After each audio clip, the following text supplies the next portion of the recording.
अभी कुछ देर पहले ही मैं अस्पताल से निकली थी और मेरा जिस्म पूरे तरीके से भीग रहा था। मैंने हाथ बढ़ाकर कुर्सी को थामा और उस पर बैठ गई, लेकिन मेरे पूरे जिस्म पर पसीने आ रहे थे। मेरा सर भी दर्द से फट रहा था। अभी कमरे में जो खबर डॉक्टर ने मुझे सुनाई थी, उसे सुनकर मेरे पैरों तले से ज़मीन निकल गई थी। मैं चाहकर भी उस पर यकीन नहीं कर पा रही थी।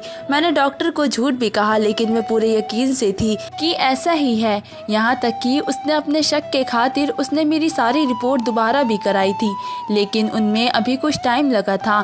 जब तक डॉक्टर ने मुझे बाहर इंतज़ार करने के लिए बोला था, लेकिन मैं लगातार दुआ कर रही थी कि जो डॉक्टर का शक है वह गलत साबित हो जाए, वरना बहुत बुरा हो जाएगा। मैं बाहर बैठी लगातार यही दुआ कर रही थी।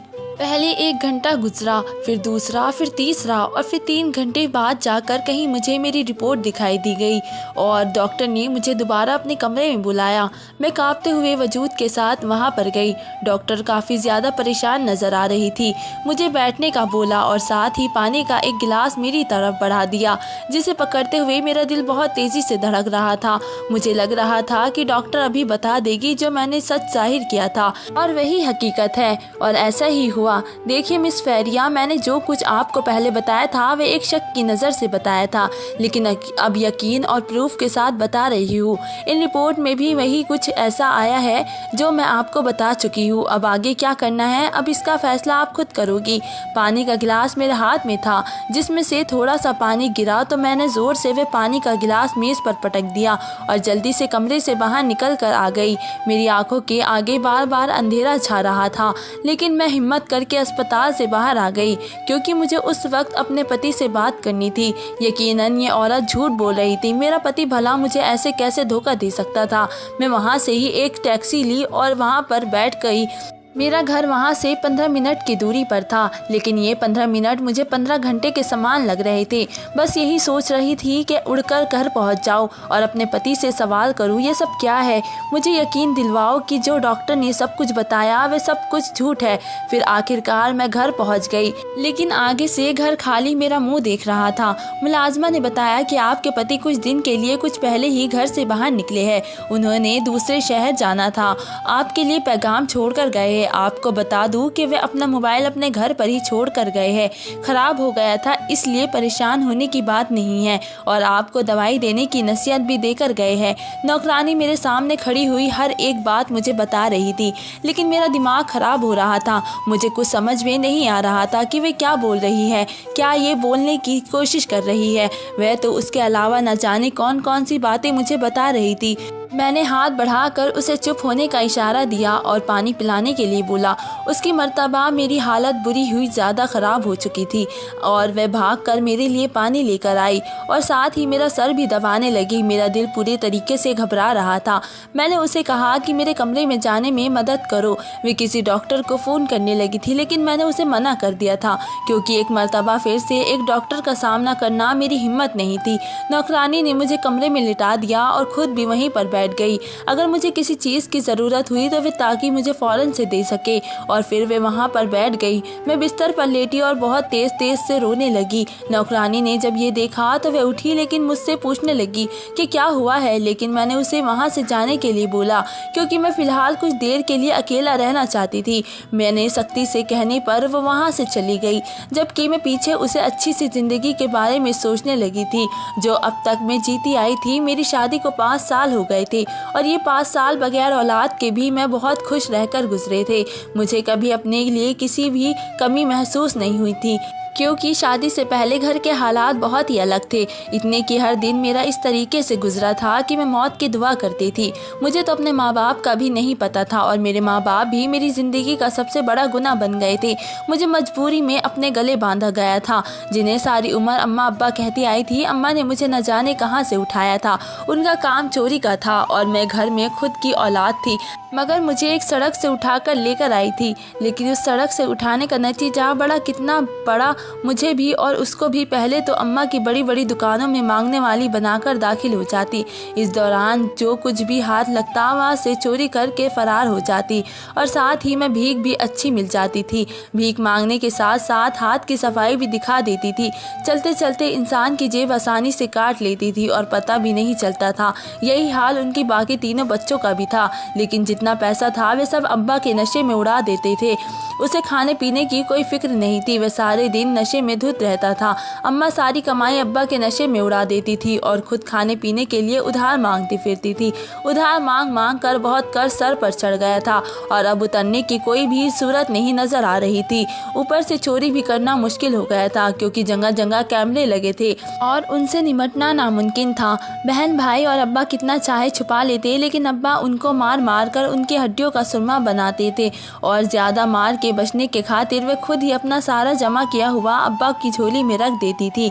और ऊपर से कर्ज वालों ने भी बहुत ज्यादा तंग किया हुआ था। उन्हें यहाँ तक की धमकी दी गए कि अगर हमारे पैसे वापस नहीं मिले तो तुम्हारी बेटी को उठा कर ले जाएंगे। अब तो जरूरी हो गया था कि किसी तरीके से कर्ज चुकाया जाए।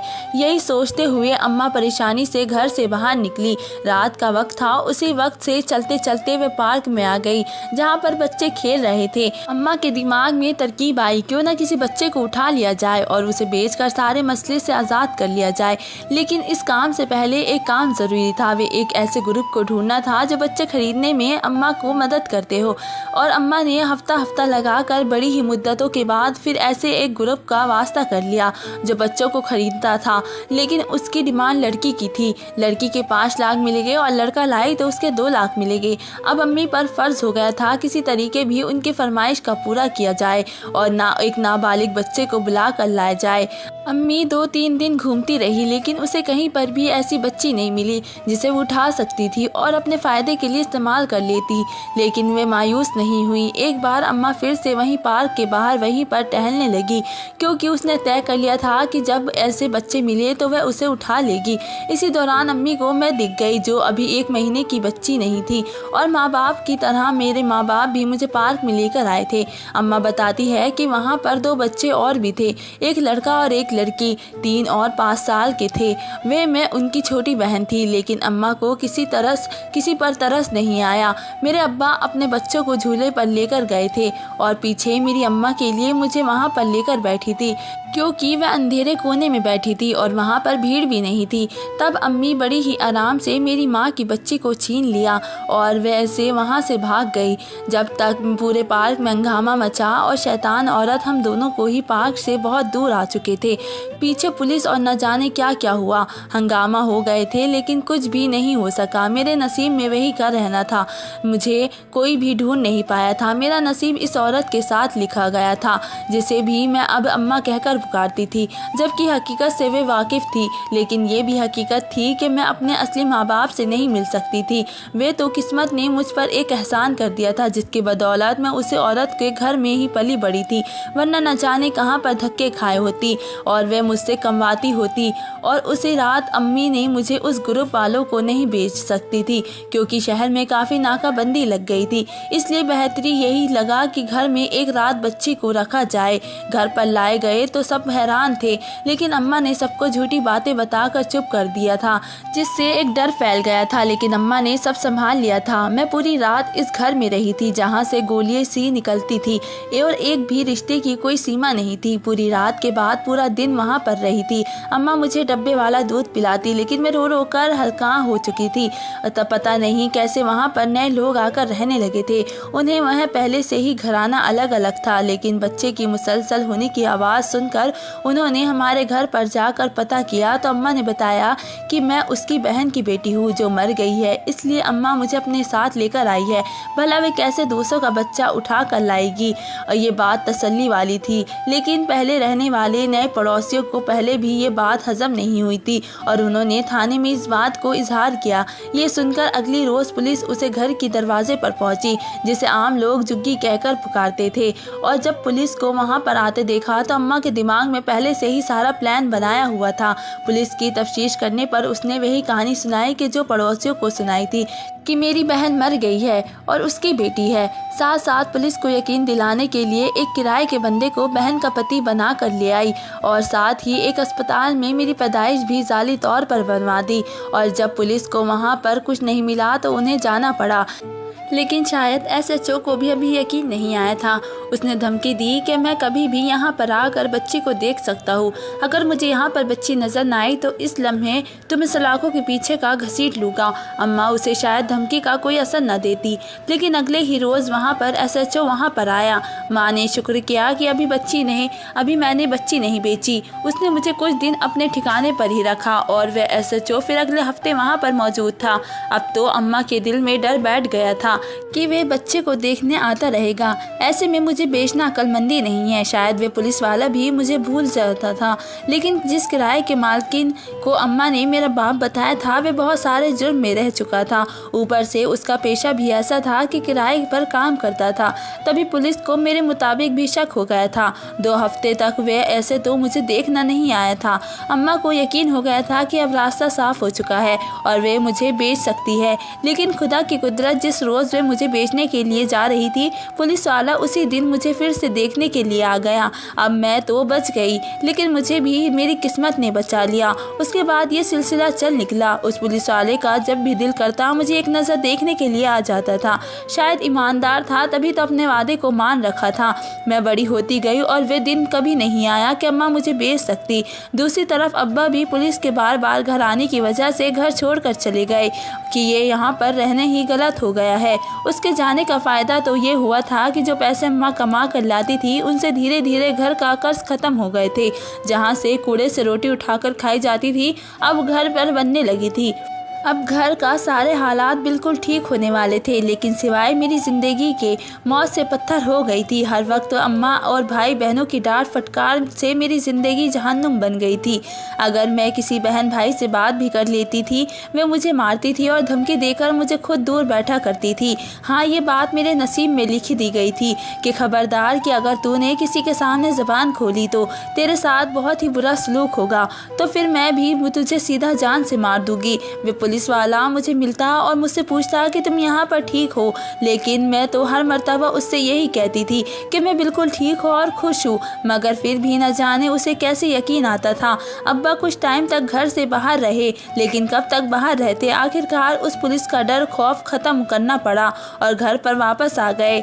अब्बा जब घर पर होते थे तो मैं उनके सामने नहीं जाती थी, वरना जब मुझे अपने सामने देखते तो हाथ में आता वे उठकर मुझे मारने लग जाते थे।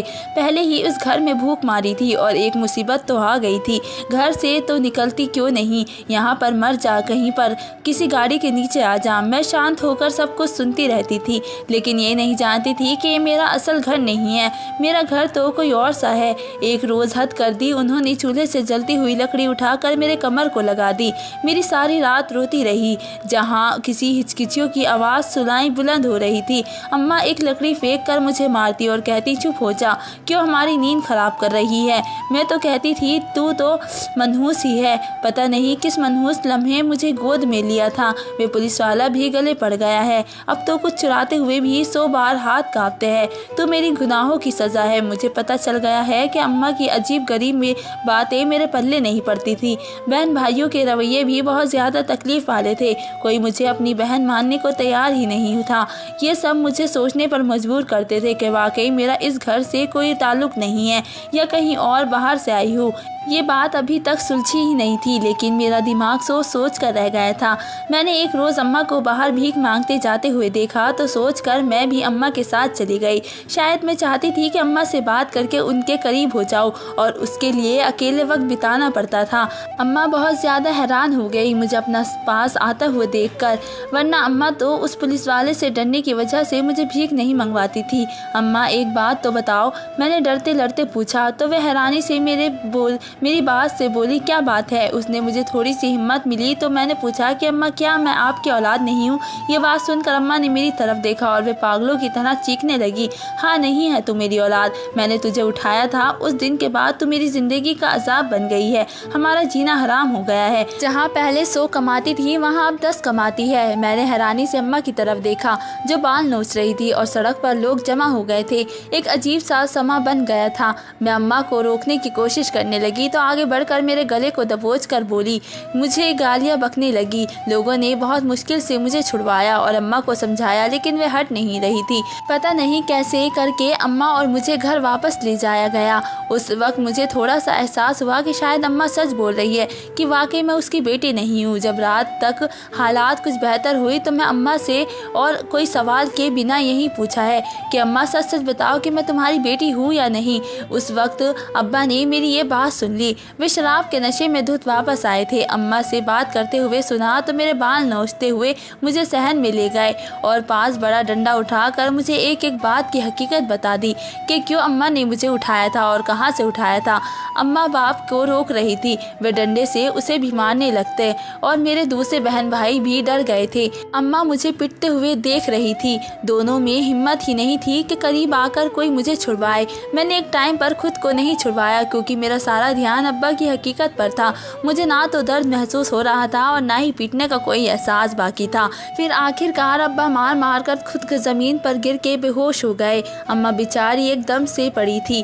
मैं बेहोश हुई जमीन पर पड़ी थी लेकिन मेरी आंखें और मुंह मेरा खुला हुआ था।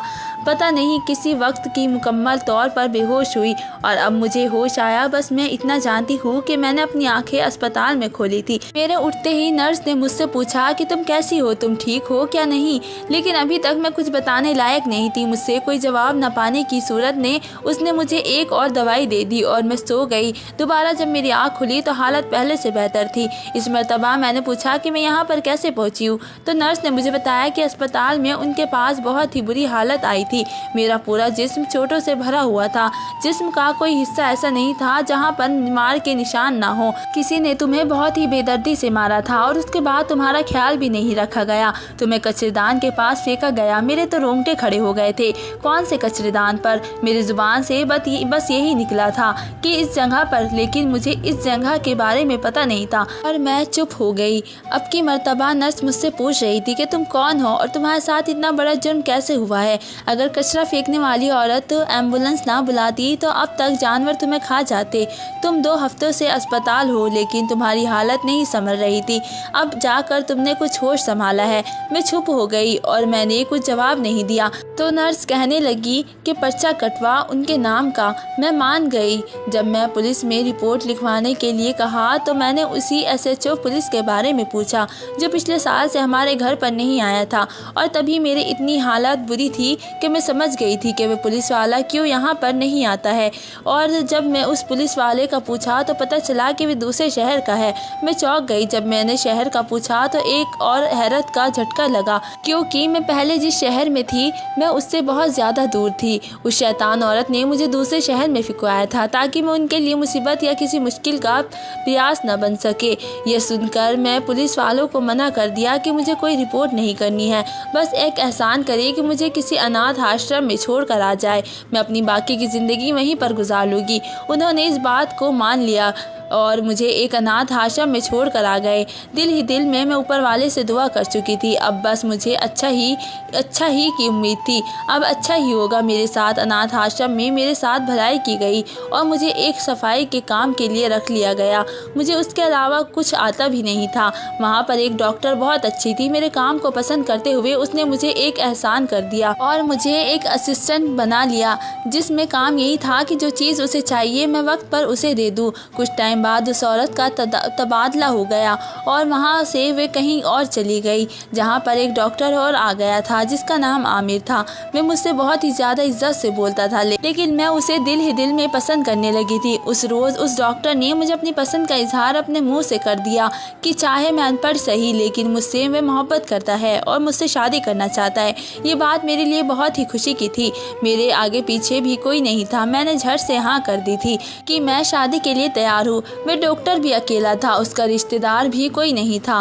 तो हमने इतवार वाले दिन घर में ही आमिर के कुछ दोस्तों को उपस्थित में शादी कर ली और मैं अनाथ आश्रम से उठकर एक बहुत ही अच्छे घर में आ गई थी जहाँ मुझे पैसों की कोई कमी नहीं थी। आगे पीछे मेरे नौकरानियाँ थी। मैं जो फरमाइश करती थी वे झट से पूरी हो जाती थी। अब मैं सोचती थी कि पहले जो ज़िंदगी गुजर रही थी अब वे सिर्फ एक ख्वाब था। असल ज़िंदगी तो अब शुरू हुई थी, जिसमें मुझे किसी चीज़ की ख्वाहिश करते हुए भी वे सामने आ जाती थी। और आमिर ने मेरा बहुत ही ज़्यादा ख्याल रखा था और मुझे बहुत ही ज़्यादा मोहब्बत करते थे। हमारी शादी को 3 साल हो गए थे जब आमिर ने मुझे बताया कि मैं बांझ हूँ और हमारे कोई औलाद नहीं हो सकती। इस बात से मुझे बहुत ज़्यादा सदमा हुआ था। मैंने सोचा भी कि सारी परेशानी ख़त्म हो चुकी है, लेकिन ऐसा कुछ नहीं था। अब औलाद ना होने की वजह से सारी उम्र मेरे साथ होने वाली थी। मैंने सब्र कर लिया, लेकिन मेरे दिल में जो हो कुछ भी था मैं उसे चाहकर भी अपने पति को नहीं बता सकती थी। इसी तरीके से 2 साल गुजर गए।